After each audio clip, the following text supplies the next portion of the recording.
Hello guys, welcome back to my channel commerce masters. मेरा नाम है रमनदीप एंड हमने जैसे कि ये हमारा अभी थर्ड लेक्चर होने वाला है। लास्ट लेक्चर में हमने स्टडी करा था meaning of accountancy, difference between accounting and accountancy, characteristics of accounting, objectives of accounting, advantages of accounting and disadvantages of accounting. और इसके साथ साथ हमने ना अकाउंटिंग का साइकिल और अकाउंटिंग का प्रोसेस भी कह सकते हैं, वो हमने कवर करा था। मैं आपको अपने बारे में बता दूं तो मेरा नाम है रमनदीप। मैंने बीकॉम फर्स्ट डिवीजन क्लियर कर रखी है पंजाब यूनिवर्सिटी चंडीगढ़ से। MCom first division from university business school Punjab university से। Qualified with JRF 99.88 percentile with all over India rank 60।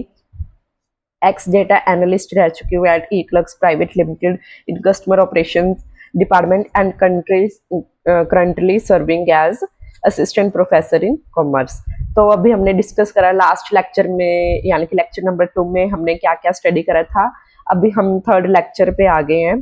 तो आज हम डिस्कस करेंगे users of accounting information, qualitative characteristics of accounting information, book keeping versus accounting and basic accounting terms. मेरी आपसे request है, अगर किसी भी स्टूडेंट ने, किसी भी लर्नर ने अगर लेक्चर नंबर 1 या लेक्चर नंबर 2 नहीं देखा है तो आप पहले वो लेक्चर नंबर 2 और लेक्चर नंबर 1 को कवर कीजिए, फिर आप ये लेक्चर नंबर 3 लगाइएगा, तभी आपको अच्छे से सब कुछ आगे समझ में आएगा। तो ज़्यादा टाइम ना वेस्ट करते हुए हम आगे स्टार्ट करते हैं। हम अपना नेक्स्ट लेक्चर नंबर 3। तो अकाउंटिंग इन्फॉर्मेशन, पहले तो बच्चे पूछेंगे मैम अकाउंटिंग इन्फॉर्मेशन तो हमने स्टडी नहीं करा, ना ही लेक्चर नंबर 1 में ना ही लेक्चर नंबर 2 में। अकाउंटिंग इन्फॉर्मेशन होता क्या है? तो अकाउंटिंग इन्फॉर्मेशन वही है बच्चे, जो आपको मैंने फाइनेंशियल स्टेटमेंट्स के बारे में बताया था कि आप सारा अकाउंटिंग का साइकिल जो है वो उसको कवर करते हो, गो थ्रू करते हो, रिकॉर्डिंग करते हो, पहले क्लासिफाइंग करते हो, फिर समराइजिंग, एनालाइजिंग एंड फिर उसकी इंटरप्रिटेशन करते हो। तो उसका जो एंड रिजल्ट होता है ना, वो आपके पास क्या आ जाती है? फाइनेंशियल स्टेटमेंट्स आ जाती है। आपके जो एंड रिजल्ट आता है वो सारे अकाउंटिंग साइकिल को फॉलो करने के बाद आपके पास सबसे पहले आएगा इनकम स्टेटमेंट, जिसे आप प्रॉफिट एंड लॉस अकाउंट भी कहते हैं। फिर आपके पास आ जाती है बैलेंस शीट, फिर आपके पास आ जाता है cash flow statement and statement of changes in equity. तो ये जो सारी आपकी 4 फाइनेंशियल स्टेटमेंट्स आपका एज अ एंड रिजल्ट आपके पास आ जाते हैं आफ्टर फॉलोइंग अकाउंटिंग साइकिल या अकाउंटिंग प्रोसेस, तो आप उसको क्या कहते हैं? अकाउंटिंग इंफॉर्मेशन कहते हैं। तो अभी हमने क्या स्टडी करना है कि उसके यूजर्स कौन कौन से हैं। तो यूजर्स ऑफ अकाउंटिंग इंफॉर्मेशन बच्चा 2 टाइप्स के होते हैं, internal users and external users. अब ये इंटरनल यूजर्स का यहाँ पर मतलब है कि जो ऑर्गेनाइजेशन से रिलेटेड है, जो ऑर्गेनाइजेशन से कनेक्टेड है। कैसे कनेक्टेड है? जैसे कि बिजनेस के ओनर्स हो गए, ठीक है। अभी जो शेयर होल्डर्स हैं, जिन्होंने बिजनेस में पैसा लगा रखा है, वो भी तो देखेंगे ना हमें कितना प्रॉफिट हो रहा है, कितना लॉस हो रहा है, ठीक है। तो क्या है? इंटरनल यूजर है। तो उन्हें भी तो अकाउंटिंग इन्फॉर्मेशन चाहिए, ठीक है। हाँ, उनका बिजनेस किस पोजीशन पे खड़ा है, उनके पास कितनी एसेट्स है, उन्होंने लोगों का कितना पैसा देना है, यानी कि उनकी कितनी लायबिलिटीज है।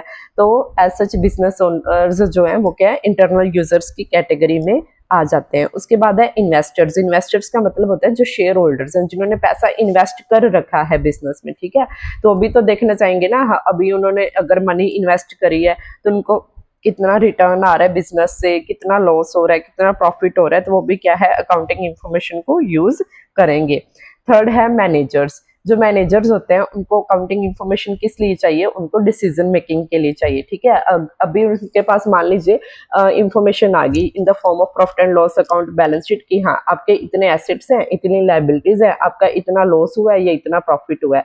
तो उसके बेसिस पे अब मैनेजर्स क्या करेंगे? अपने इस डेटा को, जो इस अकाउंटिंग पीरियड का डेटा होगा, उसको कंपेयर करेंगे प्रीवियस ईयर अकाउंटिंग पीरियड्स के साथ, या फिर जो उससे रिलेटेड सेम मार्केट में जो फर्म्स है उससे कंपेयर करेंगे, ठीक है। तो कंपेयर करने के बाद उनको पता चलेगा कि हाँ हम सही पोजीशन में जा रहे हैं या नहीं जा रहे हैं। उसके बेसिस पे मैनेजर्स क्या करेंगे? डिसीजन मेकिंग करेंगे। नेक्स्ट आ जाता है बच्चे एम्प्लॉयज। अभी जो कंपनी में एम्प्लॉयज हैं या फिर जो फर्म में एम्प्लॉयज काम कर रहे हैं, वो भी तो देखेंगे ना कि जिस फर्म में हम काम कर रहे हैं वो कैसा परफॉर्म कर रही है, क्योंकि अगर फर्म अच्छा परफॉर्म करेगी तभी तो उनकी सैलरीज एंड वेजेस वगैरह इंक्रीज होंगी, उन्हें एक्स्ट्रा इंसेंटिव्स मिलेंगे, चाहे वो मॉनेटरी इंसेंटिव्स हो या फिर नॉन मॉनेटरी इंसेंटिव्स हो। तो एम्प्लॉयज भी क्या है? अकाउंटिंग इन्फॉर्मेशन को यूज करते हैं। एंड कुछ एम्प्लॉयज ऐसे भी होते हैं जिनको ना ऑर्गेनाइजेशन क्या करते हैं? कुछ ऑप्शंस देती है। ऑप्शंस का मतलब होता है कि वो कंपनी के शेयर होल्डर्स बन सकते हैं, कंपनी उनको शेयर्स देती है, ठीक है, एट लो प्राइस, ठीक है। तो एम्प्लॉयज क्या है? उन शेयर्स में इन्वेस्ट कर सकते हैं, मार्केट प्राइस से कम प्राइस में इन्वेस्ट कर सकते हैं। तो ये तो हो गए जो इंटरनल यूजर्स होते हैं अकाउंटिंग इन्फॉर्मेशन से। कौन कौन से होते हैं हमने अभी स्टडी करा, business owners, investors, managers and employees. उसके बाद आ जाता है और भी यूजर्स होते हैं अकाउंटिंग इन्फॉर्मेशन से, लेकिन वो डायरेक्टली ऑर्गेनाइजेशन से क्या है कनेक्टेड नहीं होते, वो फॉर्म से बिजनेस से डायरेक्टली कनेक्टेड नहीं होते, बट स्टिल उनको वो क्या है अकाउंटिंग इन्फॉर्मेशन चाहिए होती है। अभी एक्सटर्नल यूजर्स कौन से हो गए, लैंडर्स। लैंडर्स कौन होते हैं बच्चे, जिन्होंने ऑर्गेनाइजेशन को पैसा देना है। अगर ऑर्गेनाइजेशन को जरूरत पड़ी, वो किसी बैंक या फाइनेंशियल इंस्टीट्यूशन के पास जाएगी, ठीक है, पैसे लेने के लिए, ठीक है। अभी वो बैंक या फाइनेंशियल इंस्टीट्यूशन ऐसे तो ही नहीं पैसे दे देगा ऑर्गेनाइजेशन को, तो क्या करेगा वो उसकी एसेट्स चेक करेगा, उसकी लायबिलिटीज चेक करेगा, ऑर्गेनाइजेशन की फर्म की क्रेडिट वर्दीनेस चेक करेगा, ठीक है। चेक करने के बाद, सब कुछ देखने के बाद, अगर वो उनको लगेगा कि हाँ वो सेटिस्फाइड है कि हाँ जी ऑर्गेनाइजेशन क्या है कुछ टाइम बाद हमें इंटरेस्ट की पेमेंट भी कर सकती है, हमें प्रिंसिपल अमाउंट भी रिटर्न कर देगी, तो उसके बेसिस पे ही वो उसको क्या करेंगे लोन प्रोवाइड करेंगे, ठीक है। तो लैंडर्स को भी अकाउंटिंग इन्फॉर्मेशन चाहिए, ठीक है। उसके बाद आ जाता है सप्लायर्स। अब सप्लायर्स कौन होते हैं, जिनसे रॉ मटेरियल परचेज करती है ऑर्गेनाइजेशन, या फिर आप कह लो कि कोई भी ऐसा मतलब गुड्स है जिसको वो परचेज करती है फॉर फर्दर रीसेल, ठीक है। तो सप्लायर्स को कभी कभी क्या है वो सप्लायर्स को पेमेंट नहीं करती ऑर्गेनाइजेशन, मतलब उसमें ये होता है कि ऑर्गेनाइजेशन ये कहते हैं कि हम कुछ टाइम बाद आपको पेमेंट कर देंगे, ठीक है। तो सप्लायर्स क्या करते हैं फिर, पहले ये क्रेडिट, वो भी सेम बैंक या फाइनेंशियल इंस्टीट्यूशन की तरह क्या करेंगे, क्रेडिट वर्दीनेस को चेक करेंगे, उसके बाद ही वो क्या है ट्रेड क्रेडिट अलाउ करेंगे किसको, फॉर्म को, ठीक है। तो नेक्स्ट एक्सटर्नल यूजर है वो है कस्टमर्स। अभी कस्टमर्स जिस ऑर्गेनाइजेशन के प्रोडक्ट्स को परचेज कर रहे हैं वो भी इंटरेस्टेड होते हैं कि हम जिस ऑर्गेनाइजेशन के प्रोडक्ट्स को परचेज कर रहे हैं वो ऑर्गेनाइजेशन कैसा परफॉर्म कर रही है, ठीक है। तो ब्रांड के साथ ना बहुत से लोगों की एसोसिएशन होती है। अभी आप भी बहुत से ऐसे स्टूडेंट्स होंगे, लर्नर्स होंगे, या लोगों को पब्लिक होती है वो ब्रांड्स यूज करते हैं, डिफरेंट डिफरेंट ब्रांड्स यूज करते हैं, तो उनको ना थोड़ा इंटरेस्ट रहता है कि हाँ भाई हम जिस कंपनी का ब्रांड यूज कर रहे हैं वो ऑर्गेनाइजेशन कैसे परफॉर्म कर रही है, अच्छा परफॉर्म कर रही है, बुरा परफॉर्म कर रही है। अगर वो ऑर्गेनाइजेशन अच्छा परफॉर्म करेगी ना तभी कस्टमर्स क्या आगे कंटिन्यू करते हैं मतलब उसी फॉर्म के ब्रांड्स को परचेज करना। अगर वो फॉर्म अच्छा परफॉर्म नहीं कर रही है, इन फ्यूचर कस्टमर्स क्या करेंगे, खुद को डिसएसोशिएट कर लेंगे, यानी कि वो उस ब्रांड को परचेज ही नहीं करेंगे। तो इसलिए क्या है कस्टमर्स भी क्या है अकाउंटिंग इंफॉर्मेशन को यूज करते हैं। नेक्स्ट है टैक्स अथॉरिटीज। अब जो इनकम टैक्स डिपार्टमेंट वाले लोग हैं, अब उनको ये इंफॉर्मेशन क्यों चाहिए, उनको ये इंफॉर्मेशन इसलिए चाहिए ताकि उनको पता चल सके कि ऑर्गेनाइजेशन कितना प्रॉफिट कमा रही है, कितना लॉस हो रहा है, ठीक है। यानी कि ऑर्गेनाइजेशन को कितनी इनकम हो रही है, फिर उसे इनकम पे वो कितना टैक्स लाइबल करेंगे, ठीक है, ऑर्गेनाइजेशन को। अगर फर्म काफी इनकम अर्न कर रही है, यानी कि टैक्स स्लैब्स होती हैं, ठीक है, जो डिफाइन की जाती हैं इनकम टैक्स ऑफ इंडिया 1961 के द्वारा, वो स्लैब्स के अकॉर्डिंग अगर आपकी फर्म उतनी इनकम अर्न कर रही है, ठीक है, तो फिर आपकी फर्म क्या है टैक्स पे करने के लिए लाइबल हो जाती है। अगर आपकी फर्म को लॉसेज इनकर हो रहे हैं तो आपको उसमें क्या है, आपको फिर उसमें टैक्स डिडक्शन भी मिलती है, ठीक है। फिर उसके बाद आ जाता है कंपटीटर्स। अभी मार्केट में और भी फर्म्स है, एक तो फर्म नहीं है या फिर एक तो ऑर्गेनाइजेशन नहीं है, तो और भी ऑर्गेनाइजेशन है। अब वो भी क्या कर देखती हैं कि हमारे कंपेटिटर्स कैसा परफॉर्म कर रहे हैं, ठीक है, तो उसके हिसाब से वो भी क्या है अकाउंटिंग इंफॉर्मेशन को यूज करती है। फिर उनकी जो मैनेजमेंट है वो भी कुछ न कुछ अपने वर्किंग में चेंजेस लेके आएगी, कुछ डिसीजन मेकिंग करेंगी, फिर उसके हिसाब से वो आगे क्या है काम करेंगे। फिर उसके बाद आ जाती है गवर्नमेंट। गवर्नमेंट क्या करती है, गवर्नमेंट भी यही देखती है कि कहीं कोई ऑर्गेनाइजेशन या फिर फर्म है वो मतलब जो हमारी कंट्री के इंटरेस्ट के अगेंस्ट तो नहीं जा रही। वो सारे companies act, income tax act, ऐसे मतलब जो sale of goods act, contract act, ऐसे जो एक्ट्स हैं जो कॉन्स्टिट्यूशन ऑफ इंडिया में गिवन है उनको फॉलो कर रही है या नहीं, लीगल नीड्स को फुलफिल कर रही है या नहीं ऑर्गेनाइजेशन, तो इसके लिए भी उनको अकाउंटिंग इंफॉर्मेशन चाहिए होती है। Next is general public. General public जिसको भी इंफॉर्मेशन चाहिए वो भी क्या है अकाउंटिंग इंफॉर्मेशन को इजिली असेस कर सकता है। तो अभी हमने डिस्कस कर लिया कि एक्सटर्नल यूजर्स कौन कौन से होते हैं, लैंडर्स होते हैं, फिर आ जाते हैं suppliers, customers, tax authorities, competitors, government and public. तो there are two types of accounting information users होते हैं उसके, internal users and external users, ठीक है।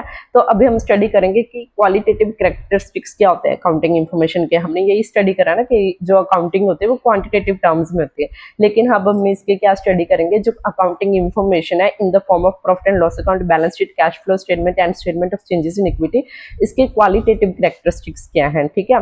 तो फंडामेंटल जो इसके कैरेक्टरिस्टिक्स हैं वो है relevance and faithful representation. Relevance का मतलब वो ये होता है बच्चे कि आप ये जो इंफॉर्मेशन शो कर रहे हैं ये क्या है, रेलिवेंट होनी चाहिए, यानी कि जिसको डिसीजन मेकिंग करनी है वो उसकी डिसीजन मेकिंग करने में हेल्प करे। ऐसे नहीं कि आप कोई भी इंफॉर्मेशन उठा के दे रहे हैं और वो उसको रिक्वायर्ड ही नहीं है इन्वेस्टर को या जो यूजर्स हैं अकाउंटिंग इन्फॉर्मेशन को, उनको वो इन्फॉर्मेशन चाहिए ही नहीं, आप कोई बेतुकी इन्फॉर्मेशन उठाकर दे रहे हैं, ठीक है। तो रेलिवेंस का यहाँ पे ये मतलब है कि आप जो इन्फॉर्मेशन दे रहे हैं वो क्या रेलिवेंट होनी चाहिए, वो हेल्पफुल होनी चाहिए, किसी भी जो यूजर है वो उसके डिसीजन मेकिंग को क्या करे, इम्पैक्ट करे, ठीक है, रेलिवेंट होनी चाहिए। Next is faithful representation. Faithful representation का मतलब है कि आप कोई भी फैक्ट क्या है कंसील नहीं करेंगे, आप कोई भी बात जो इंपॉर्टेंट है जिससे क्या है यूजर्स की जो डिसीजन मेकिंग है इम्पैक्ट हो सकती है, यानी कि वो अपना डिसीजन चेंज कर सकता है कि वो आपकी कंपनी में इन्वेस्ट करे ना करे, वो आपकी कंपनी में एज एन एम्प्लॉय काम करना चाहता है कि नहीं करना चाहता, ठीक है, आपकी इनकम कितनी आ रही है, कितना लॉस आ रहा है, गवर्नमेंट मतलब जो डिसीजन मेकिंग है ना वो इम्पैक्ट हो रही है, तो उसके हिसाब से आप क्या करें, फेथफुल रिप्रेजेंटेशन करें, यानी कि जो फैक्ट्स रिक्वायर्ड हैं आप उन्हीं फैक्ट्स को क्या करें, रिप्रेजेंट करें, ठीक है। आप ऐसे ही मतलब ये नहीं है कि कोई इंफॉर्मेशन चाहिए और आप वो इम्पोर्टेंट इंफॉर्मेशन दे नहीं रहे हैं, ठीक है, अब वो इंफॉर्मेशन दे नहीं रहे हैं, आपको वो सारी इंफॉर्मेशन क्या है देनी है और वो भी फेथफुली देनी है, आपको सारी की सारी इंफॉर्मेशन देनी है, प्लस आपको कुछ भी कंसील नहीं करना है, एक्सेस में इंफॉर्मेशन भी नहीं देनी कि आपकी कंपनी के सारे ही सीक्रेट्स लीक आउट हो जाएं, ठीक है। जो रिक्वायर्ड इंफॉर्मेशन है जितनी जरूरी है वो आपको फेथफुली रिप्रेजेंट करनी है। फिर आ जाते हैं बच्चे एनहांसिंग कैरेक्टरिस्टिक्स। अभी एनहांसिंग कैरेक्टरिस्टिक्स क्या होते हैं, फर्स्ट इज वेरीफिएबिलिटी। ये जो आपने अभी इंफॉर्मेशन दी, रेलिवेंट इंफॉर्मेशन दी प्लस फेथफुल रिप्रेजेंटेशन उसकी करी, वो क्या है, वेरीफिएबल होनी चाहिए। वेरीफिएबल का मतलब होता है कि आप कोई भी जो यूजर है अकाउंटिंग इंफॉर्मेशन को उसको एट द एंड जाके वेरीफाई कर सके थ्रू सोर्स डॉक्यूमेंट्स के, हाँ जी जो इन्होंने इंफॉर्मेशन हमें प्रोवाइड दी करी है वो सही है या गलत है, ठीक है, वो सच्ची है या झूठी है, तो एट द एंड क्या है जो आपने इंफॉर्मेशन दी है वो उसको वेरीफाइएबल कर सके, ठीक है। ऑन द आपने अभी ट्रांजैक्शंस रिकॉर्ड करी होंगी जर्नल में, फिर लेजर में पोस्ट करी, फिर वो ट्रायल बैलेंस में गई, फिर वो income statement and balance sheet में आई ना, तो ये जो income statement and balance sheet में जो इंफॉर्मेशन अभी आपने दी वो किस बेसिस पे, वो जो आपने ट्रांजैक्शंस रिकॉर्ड करी उसके बेसिस पे है। तो उन ट्रांजैक्शंस को रिकॉर्ड करने के लिए भी कुछ सोर्स डॉक्यूमेंट्स होते हैं, वाउचर्स होते हैं, कैश मेमो हो गया, ठीक है, ऐसे डेबिट नोट, क्रेडिट नोट, ऐसे काफी सारे मेमोज होते हैं, काफी सारे सोर्स डॉक्यूमेंट्स होते हैं जिनके बेसिस पे आप क्या करते हैं, अकाउंटिंग इन्फॉर्मेशन को रिकॉर्ड करते हैं, आप जर्नल एंट्रीज को करते हैं, ठीक है। तो ये सारी इंफॉर्मेशन क्या होनी चाहिए, वेरीफिएबल, एट द एंड लोग क्या कर सके, उसको वेरीफाई कर सके, ठीक है। नेक्स्ट इज टाइमलीनेस, ठीक है, जो आप इंफॉर्मेशन प्रोवाइड कर रहे हैं वो आप क्या है पूरे टाइम पे इंफॉर्मेशन को प्रोवाइड करें, ठीक है। जो यूजर्स है अगर आप उनको टाइम पे इंफॉर्मेशन प्रोवाइड नहीं करोगे तो उस बाद में इस इंफॉर्मेशन को प्रोवाइड करने का कोई भी फायदा नहीं है, तो आप जो भी इंफॉर्मेशन को प्रोवाइड करें वो पूरे टाइम पे करें।